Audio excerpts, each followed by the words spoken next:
오늘은 눈물과 즐거움이라는 제목으로 함께 말씀 나누도록 하겠습니다.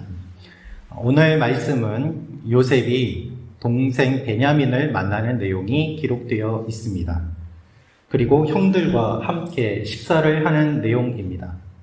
오늘 이 말씀을 통해서 우리가 알 수 있는 몇 가지 내용이 있습니다. 첫째로 알 수 있는 내용은 하나님의 꿈은 반드시 이루어집니다 라는 것입니다. 하나님의 꿈은 반드시 이루어집니다. 26절 말씀을 제가 다시 읽어드리겠습니다. 요셉이 집으로 오매 그들이 집으로 들어가서 예물을 그에게 드리고 땅에 엎드려 절하니. 요셉의 형제들이 베냐민을 데리고 요셉에게 왔습니다. 그들은 두려움 속에 사로잡혀 있습니다. 자신들이 먹을 것을 사고 돌아오는 그 길에 먹을 것과 함께 지불했던 돈이 다시 그들의 주머니에 들어 있었기 때문입니다.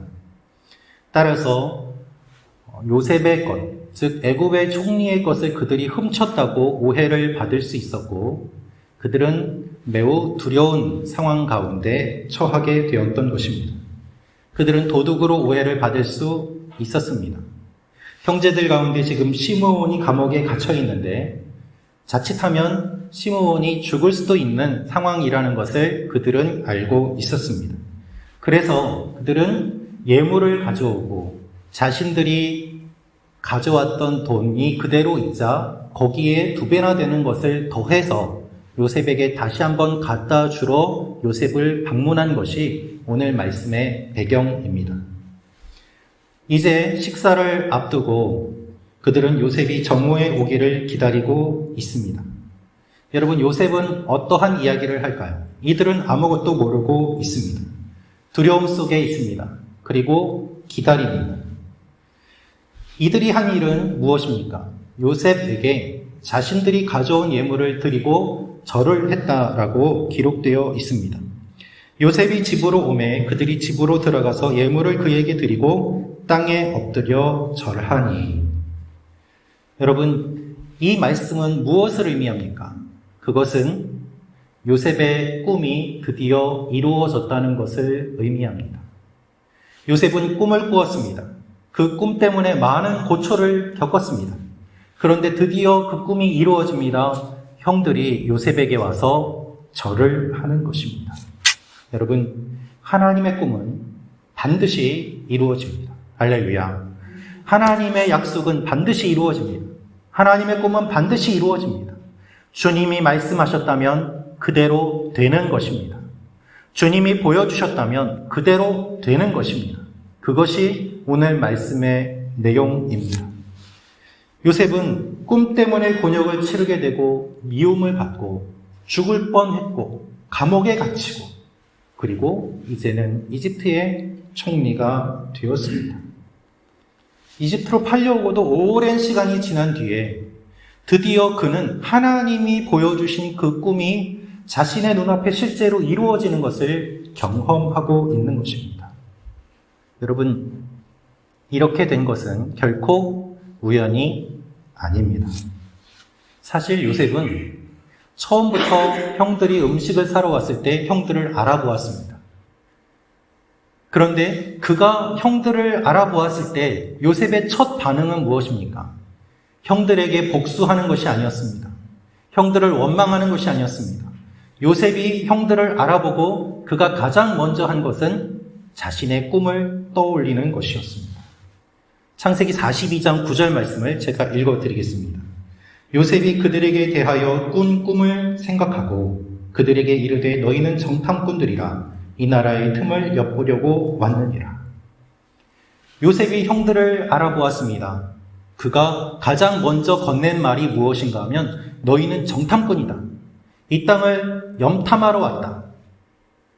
이 말을 했는데 그 이유는 무엇인가 하면 요셉이 꿈을 생각했기 때문이다 라고 성경은 이야기하고 있습니다. 즉 요셉은 그 꿈을 생각했고 그 꿈이 이루어지도록 처음부터 이렇게 형들을 만날 준비, 그것을 철저하게 해온 것임을 우리가 알 수 있습니다. 일부러 형들을 정탐꾼이라고 몰아세우고 감옥에 가두고 베냐민을 데려오게 하고 그리고 드디어 형들을 여기에서 만난 것입니다. 여러분, 이렇게 번거롭게 할 이유가 어디에 있습니까? 요셉이 자신의 억울함을 형들에게 복수한다면 이렇게 번거롭게 일을 진행할 필요가 무엇이 있었겠습니까? 그런데 그는 하나님의 꿈을 먼저 생각한 것입니다. 그리고 이 모든 일들을 진행하고 있습니다. 꿈이 아니었다면 당장 형들을 다 감옥에 가둘 수도 있고 당장 동생을 끌고 오라고 할 수도 있고 강압적으로 복수의 칼을 갈고 여러 방법을 사용할 수도 있었을 것입니다. 그런데 요셉은 형들의 자루에 몰래 돈을 넣고 여러 가지 계획을 세우는 것을 통해서 형들이 스스로 고백을 할 수 있도록, 스스로 동생을 판 일에 대해서 깨달을 수 있도록 여러 가지 일들을 준비한 것입니다. 이 일들을 통해서 형들은 자신들이 요셉에게 한 일이 얼마나 끔찍한 일이었는지를 알게 되고 경험하고 깨닫고 고백하게 됩니다. 그리고 이제 드디어 요셉과 함께 식사를 하게 됩니다. 여러분, 이 모든 일들은 요셉이 계획하고 수고하였기 때문에 가능했습니다. 그런데 무엇보다 요셉을 이집트에 보내시고 총리로 세워주시고 형들이 굶어 죽지 않도록 높여주시고 예비해 주신 하나님의 인도하심이 있었기 때문에 이 형들이 절을 하는 일이 일어나게 된 것입니다. 하나님이 하나님의 꿈이 이루어지도록 이끌어 가십니다. 하나님이 여러분의 삶 가운데 그런 일들을 이루어 가실 줄로 믿습니다. 하나님은 요셉에게 꿈을 주셨습니다. 그런데 그 꿈을 꾼 지 너무 오랜 시간이 지났습니다. 이미 20년도 넘는 이 시간이 지났습니다. 꿈이 이루어질까 그는 감옥에서 걱정하고 두려워하였습니다. 불안해하였습니다. 그런데 하나님께서는 정확한 때에 정확한 방법으로 절대 잊지 않으시고 요셉의 형들이 요셉에게 절을 하도록 하신 것입니다. 이분이 우리 하나님이십니다. 요셉에게 주신 꿈을 이루어 가시는 하나님. 그 하나님께서는 아브라함과 이삭과 야곱에게 주신 그 꿈이 이루어지도록 요셉을 통해서 이집트에 70명이 거주하게 하시고 400년이 지난 후에는 수백만 명의 자녀들이 태어나게 하셔서 한 민족을 이루게 하시고 하나님의 백성을 세워가시는 모습을 보게 됩니다. 이분이 우리 하나님이시고 이것이 하나님의 약속입니다. 여러분, 하나님의 꿈은, 하나님의 약속은 반드시 이루어집니다.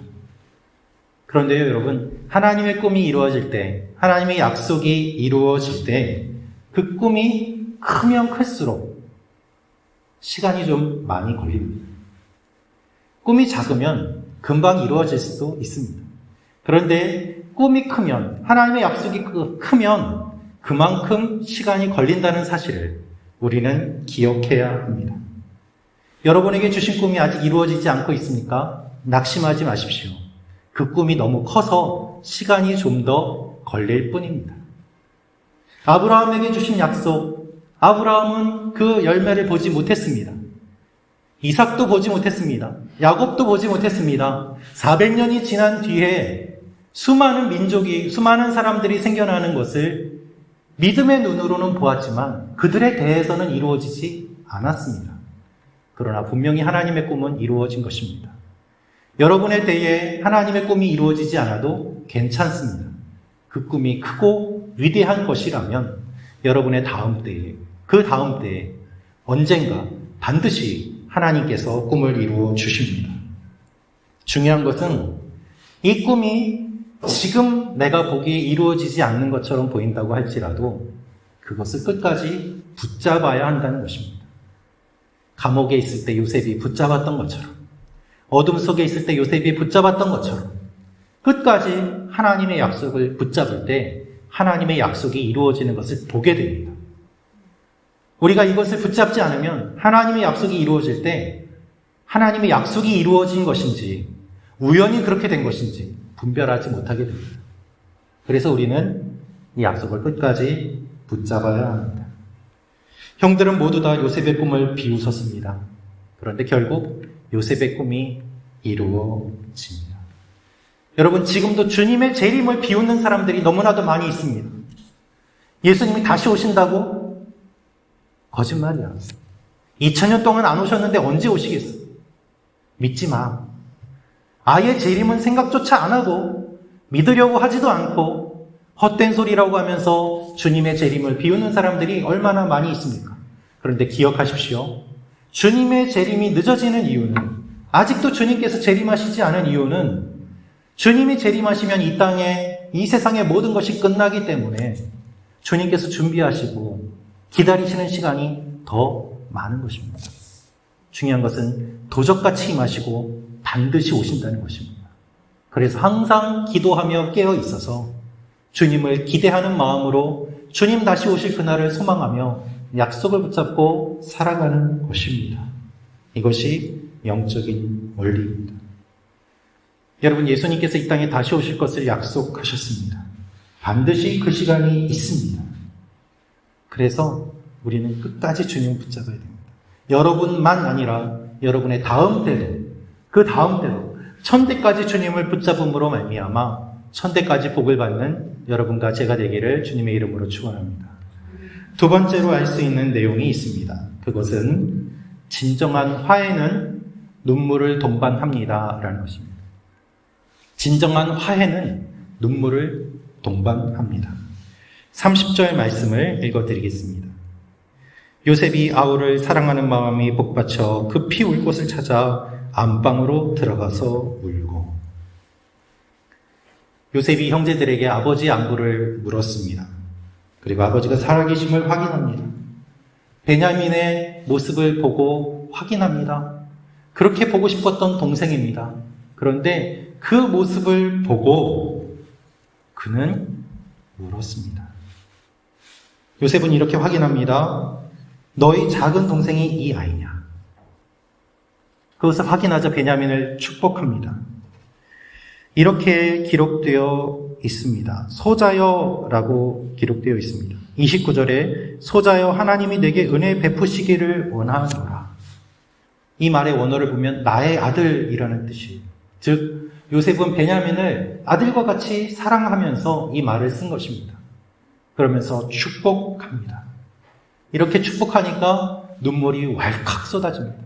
그는 울 곳을 찾았습니다.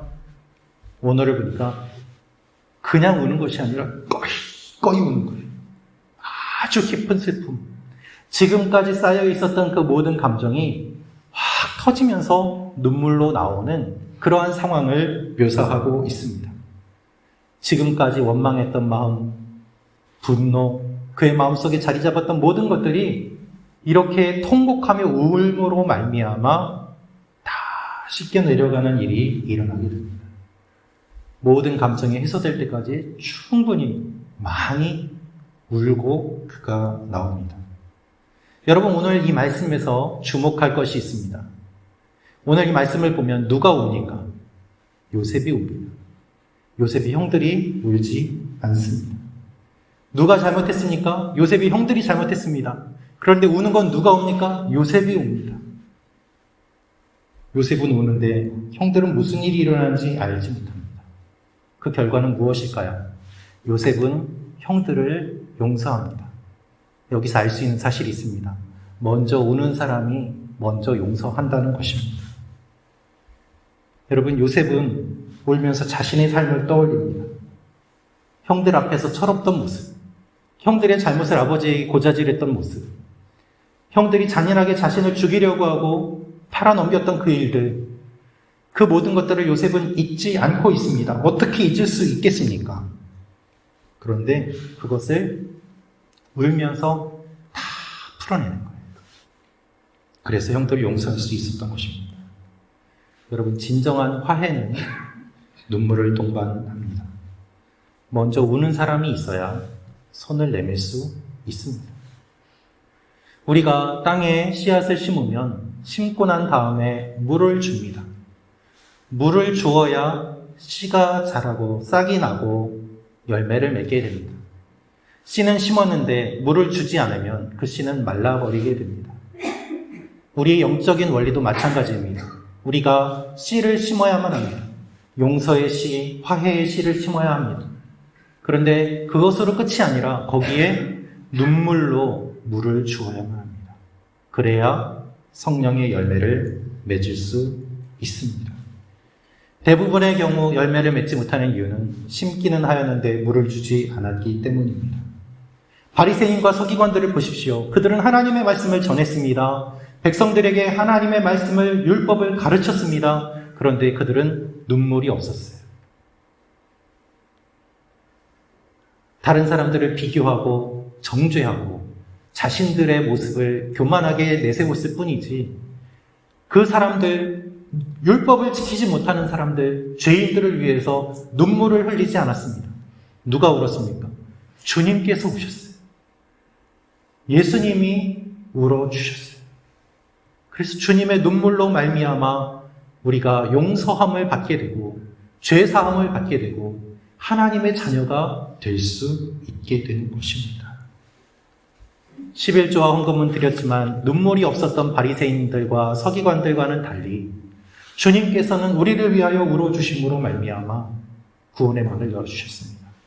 여러분, 그리스도인은 어떤 사람입니까? 그리스도인은 애통하며 우는 사람들입니다.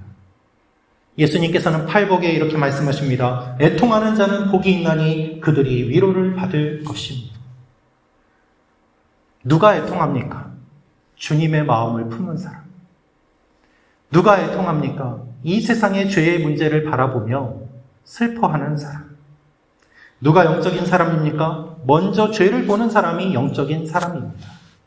죄를 먼저 보고 자신이 지은 죄가 아니라고 하더라도 중보하며 눈물을 흘리는 사람, 그가 그리스도인입니다. 그 사람을 통해서 주님께서는 세상을 치유해 나아가십니다. 하나님은 그들의 눈물을 보시는 거예요.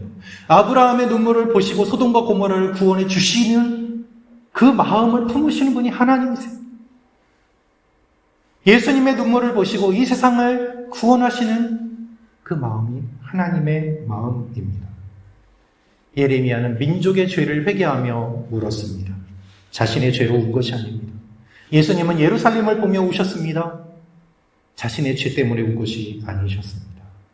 그래서 주님이 우심으로 말미암아 하나님과 화해할 수 있게 되고 진노의 자녀였던 우리들이 주님의 자녀가 되어서 이렇게 얼굴을 내밀고 하나님 앞에 나와 예배드릴 수 있게 된 것입니다. 여러분은 무엇 때문에 우십니까?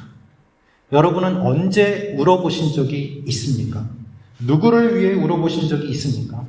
여러분의 눈물을 통해서 여러분의 가정과 세상이 변화될 줄로 믿습니다. 여러분의 눈물로 놀라운 일들이 일어날 것입니다. 여러분이 먼저 우음으로 말미암아 깨어졌던 관계가 회복되고 쌓여있던 문제들이 해결되고 생각하지 못했던 하나님의 놀라운 일들이 일어나게 되는 것입니다. 세 번째로 우리가 알 수 있는 내용이 있습니다. 그것은 우리는 천국 잔치에 참여하는 사람들입니다. 라는 것입니다. 우리는 천국 잔치에 참여하는 사람들입니다. 34절 말씀 우리 한번 같이 읽도록 하겠습니다. 시작. 요셉이 자기 음식을 그들에게 주되 베냐민에게는 다른 사람보다 5배나 주매 그들이 마시며 요셉과 함께 즐거워하였더라. 한참을 울고 나온 요셉이 자신의 얼굴을 씻고 운 흔적을 감추고 사람들에게 음식을 차리게 합니다. 그리고 식사를 준비하는 사람들은 요셉과 형제들의 식사를 따로 준비합니다. 오늘 말씀을 보면 그 이유가 기록되어 있습니다. 애굽 사람은 히브리 사람과 같이 먹으면 부정을 입음이었더라 라고 되어 있습니다. 애굽 사람은 히브리 사람들과 같이 밥을 먹지 않았습니다. 같이 밥 먹으면 부정 탄다고 여겼던 것입니다. 부정하다는 말은 반드시 혐오감을 갖게 된다는 의미가 있어요. 같이 밥 먹기 싫다. 저 사람들하고 밥 먹으면 혐오감이 생긴다. 이것이 부정하다라는 말의 의미입니다. 히브리 사람들이 이집트에서 어떠한 대우를 받았는가 이 말씀을 통해서 알 수 있습니다. 그런데 요셉은 히브리 사람이지 않습니까? 요셉은 자신의 정체가 밝혀지면 곤란한 가운데 있음에도 불구하고 형들과 함께 식사를 합니다. 부정하다고, 부정탄다고 주위에서 다 말리는데 요셉은 형들과 함께 식사를 합니다. 음식을 베풀고 함께 먹고 마십니다. 형들은 놀랬어요. 몇 가지 이유로 놀랬는데, 첫 번째로 자리 배치가 나이 순서대로 돼 있다는 것을 보고 놀랬습니다. 저 총리가 우리 형제들이 이렇게 있는데 우리 나이를 어떻게 알길래 나이 순서대로 이렇게 앉혔을까? 두 번째로는 베냐민에게 5배의 음식을 더 줬기 때문에 놀랬습니다. 저 베냐민을 어떻게 알길래 베냐민에게만 저렇게 많은 음식을 줄까?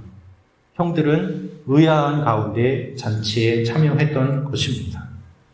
여러분, 형들이 요셉을 죽이려고 할 때 구덩이에 던져 넣었습니다. 그 다음에 한 일은 요셉이 살려달라고 그렇게 울부짖을 때 그 소리를 들으면서 형들은 밥을 먹었습니다. 함께 식사하는 자리. 형들은 자신들이 요셉을 팔았던 일들을 떠올릴 수밖에 없습니다.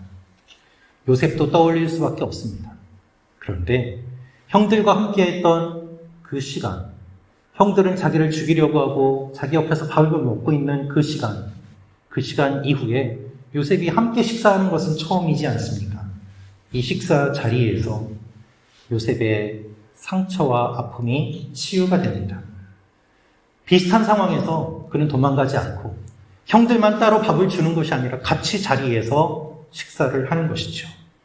오늘 말씀을 보면 요셉과 함께 즐거워하였더라라고 즐거워하다라는 말로 끝이 납니다.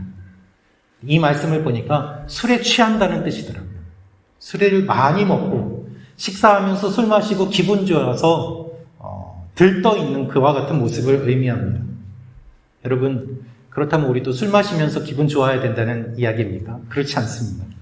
오늘 말씀의 의미는 무엇인가 하면 함께 식사하면서 서로 막힌 감정이 풀리고 마음을 열고 화해하는 모습을 그리고 있습니다.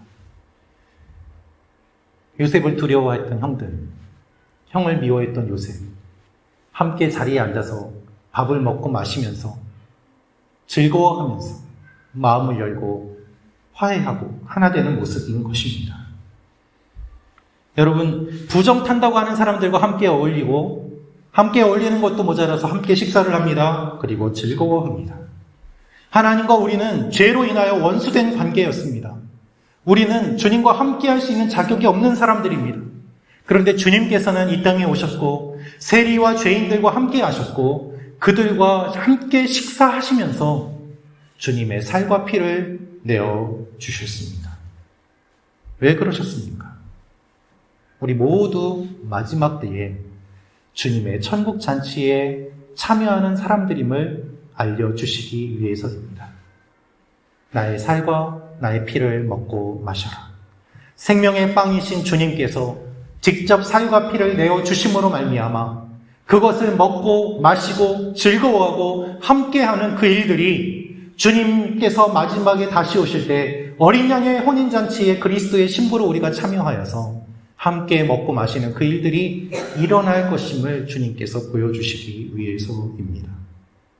가나의 혼인잔치에서 물을 포도주로 바꾸어 주셨던 이유도, 첫 번째 기적을 그 작은 혼인잔치에서 보여주셨던 이유도 마지막 때에 우리가 그리스도인의 모습이 어떠한가, 주님의 신부로서 어린 양의 혼인잔치에 참여하며 함께 먹고 마시고 즐거워하는 그 일을 보여주시기 위함이었습니다.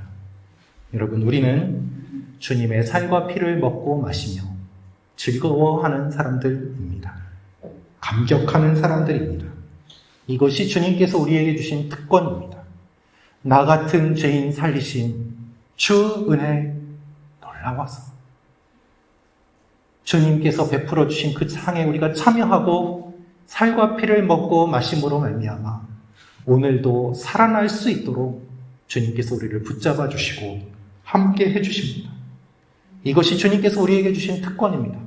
우리는 무엇을 먹을까 무엇을 마실까로 항상 염려하고 고민하지만 주님께서는 그것은 다 이방인들이 구하는 것이라고 하시면서 염려하지 말라고 하시고 영원한 생명이신 주님을 먹으라고 말씀하시는 것입니다. 사랑하는 여러분, 우리는 주님의 잔치에 초대받은 사람들입니다. 함께 하려고 하는 사람이 아무도 없던 우리들에게, 함께하면 부정탄다고 손가락질 받던 우리들에게 주님께서는 손을 내밀어 주시고 풍성한 식탁을 차려 주셨습니다. 주님을 십자가에 못 박은 우리들을 주님께서는 기억하고 초청하시고 먹을 것을 주시면서 함께 먹자고 하십니다. 주님을 배반했던 베드로를 주님께서 생선을 주시며 먹으라고 하시고 베드로를 회복시켜 주시는 것처럼 오늘도 우리를 주님의 풍성한 품으로 인도해 주시고 우리를 회복시켜 주십니다. 주님의 살과 피를 먹은 사람들이 술에 취해서 즐거워하는 것이 아니라 성령에 취해서 즐거워하는 사람이 되도록 그렇게 인도해 가십니다. 이것이 주님의 약속입니다. 여러분, 우리는 천국 잔치에 초대받은 사람들입니다. 할렐루야. 이 사실을 기억하며 함께 하나님 앞에 나아가는 여러분과 제가 되기를 기도합니다. 기도하겠습니다.